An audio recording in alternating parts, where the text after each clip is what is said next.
Nós recebemos no estúdio o advogado trabalhista, Dr. Fábio Proença. Doutor, eu queria te agradecer, sempre gentil em atender o pedido da gente. Para nós é sempre uma satisfação estar aqui e a gente também pede desculpa por às vezes não poder atender o pedido, mas é importante na medida em que vocês levam a informação, né, para os telespectadores, e eu sempre digo que nós vivemos num país que é muito carente de informação, né? As pessoas precisam se dar conta da importância da informação, e isso vocês fazem com maestria.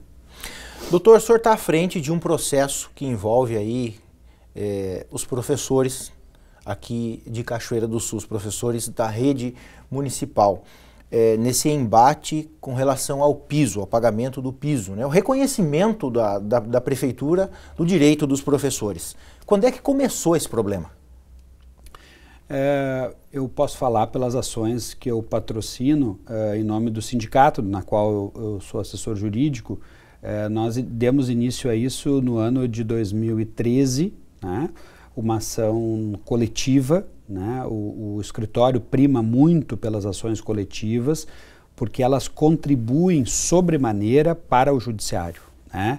Nós tivemos muitos congressos o ano passado, antes e depois da reforma trabalhista, congressos nacionais, onde tivemos a oportunidade de ouvir juízes, desembargadores, advogados, e parece que agora se deram conta do quão importante são as ações coletivas, né? Então, veja, em 2013 nós ingressamos com uma ação onde o sindicato, em uma ação apenas, representava 715 professores.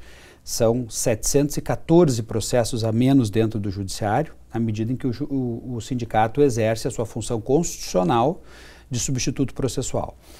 Em 2013 nós demos entrada então a essa ação. Em 2016 nós tivemos mais uma ação nesse sentido, 2017 mais duas e uma última agora em 2018, totalizando então 5 ações, todas coletivas. Hoje representam ao total 861 professores do magistério municipal.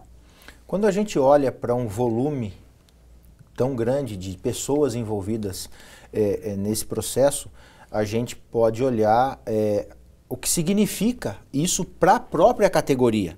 Por que houve uma divisão de alguns professores eles optarem por fazerem de forma particular a entrada contra o município? Isso foi uma ideia minha no princípio, né? Porque eu sempre digo que não é bom para um sindicato passar a ideia que as pessoas devessem entrar apenas com o seu advogado, né? Então, a pedido meu para a direção do sindicato na época, nós concedemos um prazo de 90 dias para que os associados do sindicato, para que os professores como um todo pudessem optar por contratar o advogado que quisessem, né? E ao cabo desse prazo, então, aqueles que desejassem outorgar a procuração para o procurador do sindicato, assim faríamos, para evitar qualquer tipo de mal-entendido perante a categoria dos advogados e para fazer um processo mais transparente possível. Ao final desse período, então, 715 professores nos outorgaram a procuração, na época um percentual superior a 80% dos sócios, né? E no curso do tempo, no curso deste caminho, o que nós vimos foi o seguinte: alguns professores, me recordo que 40 que contrataram um outro profissional, tiveram um revés no judiciário, né? O processo deles foi extinto, né? Sem julgamento do mérito, então esses vieram nos procurar, né? Passado alguns anos, perguntando se então o advogado do sindicato poderia então representá-los. Como o sindicato, eu costumo dizer sempre que o sindicato é igual o Cristo Redentor, ele está sempre de braços abertos, e esse é o seu dever constitucional, estar de braços abertos. Nós então acabamos ajuizando uma nova ação para que essas pessoas não ficassem desatendidas, né? E posterior a isso também tivemos alguns retardatários que não tinham optado ainda por entrar na justiça, né? O sindicato teve o cuidado, e eu sempre tenho esse cuidado, de quando entro com uma ação eu listo as pessoas que eu estou a representar, para evitar que essa pessoa diga, não, eu não gostaria de ser representado pelo sindicato. Então, todos os meus processos nas ações coletivas, todas elas têm um rol de substituídos, né? Ou seja, caso positivo, essa ação vai produzir efeitos jurídicos e econômicos para aquelas pessoas listadas naquele processo, né? e as pessoas que optaram por contratar outros profissionais foram de forma individual, né? Então vejam, nós temos hoje lá no nosso escritório 5 ações que representam 861 professores e deve ter hoje 70 outras ações que representam 70 professores, né? O que nós entendemos, né, porque o direito está aí para ser exercido por todos, né, mas por uma questão de política judiciária, nós entendemos que a ação coletiva deve prosperar e os sindicatos devem cada vez mais utilizar desse mecanismo que é a ação coletiva para evitar esse abarrotamento do judiciário. Nesse caminho todo existem professores que já recebem com relação a esses novos valores. Isso em caráter liminar ou já numa decisão transitada e julgada? Em todos os nossos processos não houve deferimento de medidas liminares, porque o judiciário entende que, como se trata de salário, se liminarmente ele impor ao poder público pagamento, esse pagamento depois, se porventura aquela liminar vier a ser cassada, não pode ser devolvido, né? Então, por cautela, o judiciário não estende liminares nesses casos que dão conta de salário, diferenças de salário, né? Então, eu tive uma ação individual, mas aí não correu na Justiça Comum, e sim na Justiça do Trabalho, porque era um professor que o seu contrato era regido pela CLT. Então, nós fizemos essa discussão dentro da Justiça do Trabalho e esse professor já está recebendo.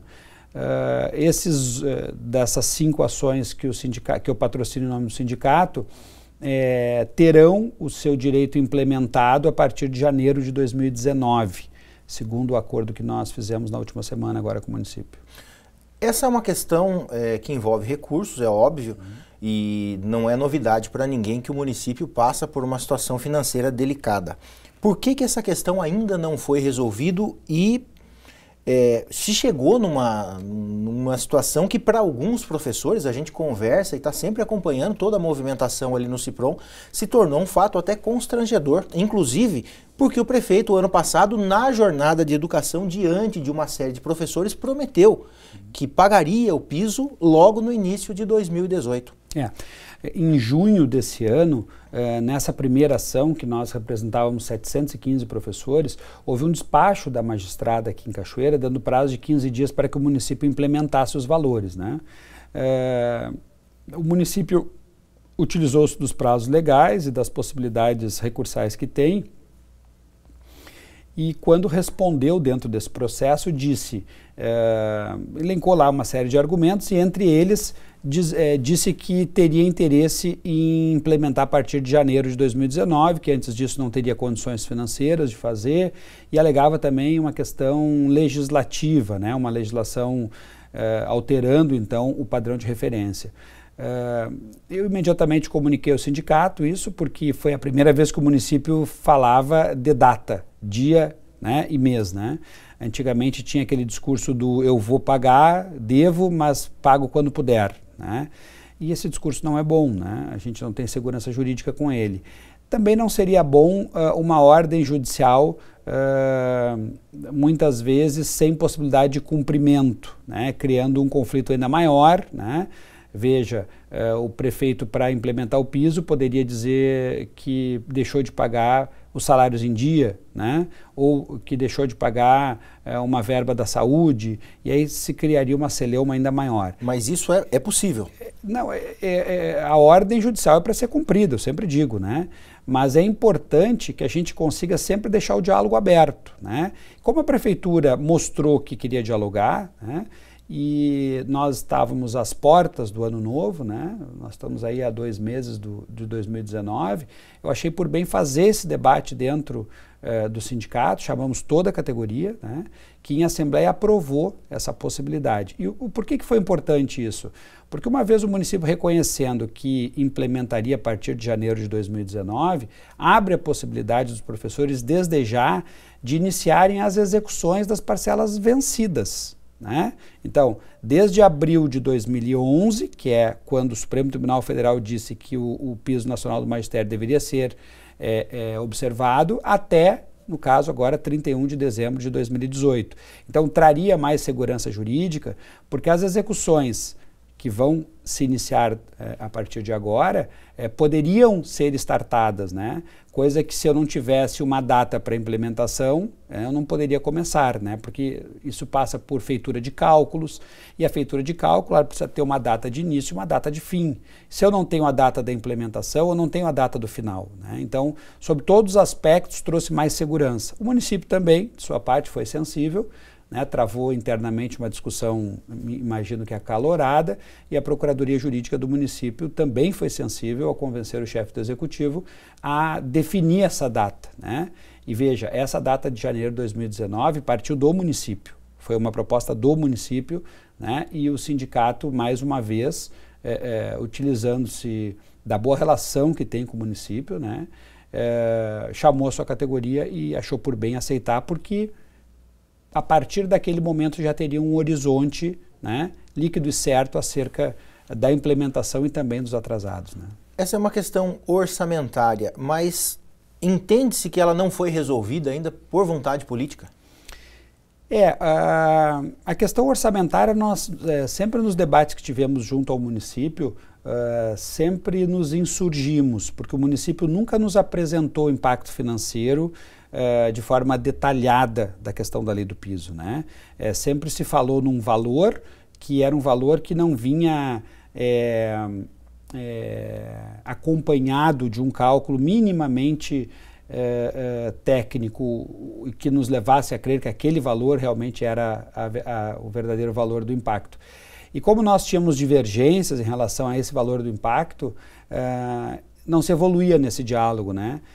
Vontade política me parece que o prefeito teve, porque perante a Assembleia de 2017, a jornada de 2017 realizada lá no auditório da UBRA, ele afirmou, né, para toda a categoria que teria interesse em pagar o piso e que inclusive não recorreria mais das questões judiciais, né, e de fato não recorreu, né. Agora, a implementação passa por uma questão orçamentária, que não é um problema efetivamente do sindicato, né, é do gestor, né.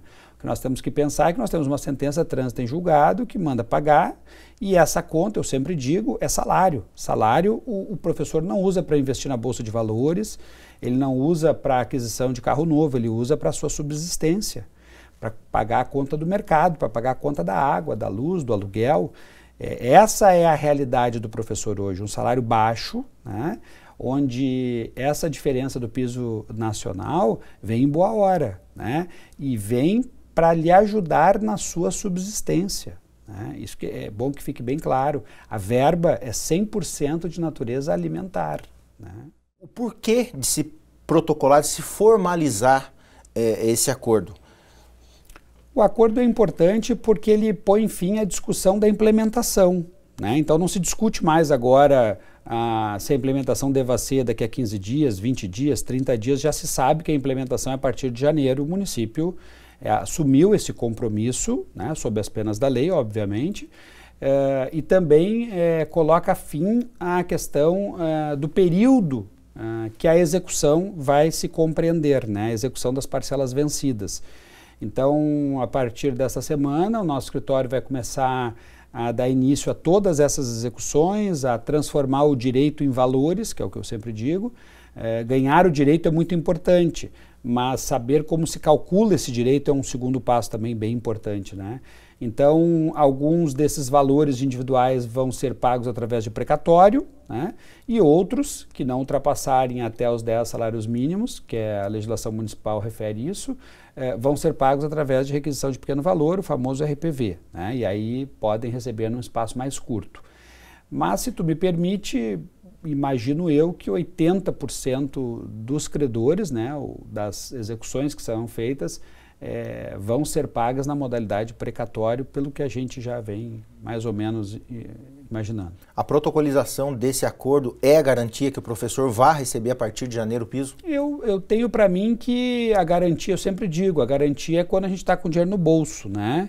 Mas é uma promessa futura, né, que passa pela chancela do judiciário. E aí o judiciário, com certeza, caso o município não cumpra ou venha a não cumprir, o que eu não quero acreditar, poderá se utilizar das suas ferramentas, né, para que efetivamente isso seja cumprido, né? E aí existem outras tantas medidas para isso. Mas nós sabemos que o município tomou essa decisão depois de amadurecê-la bem, né?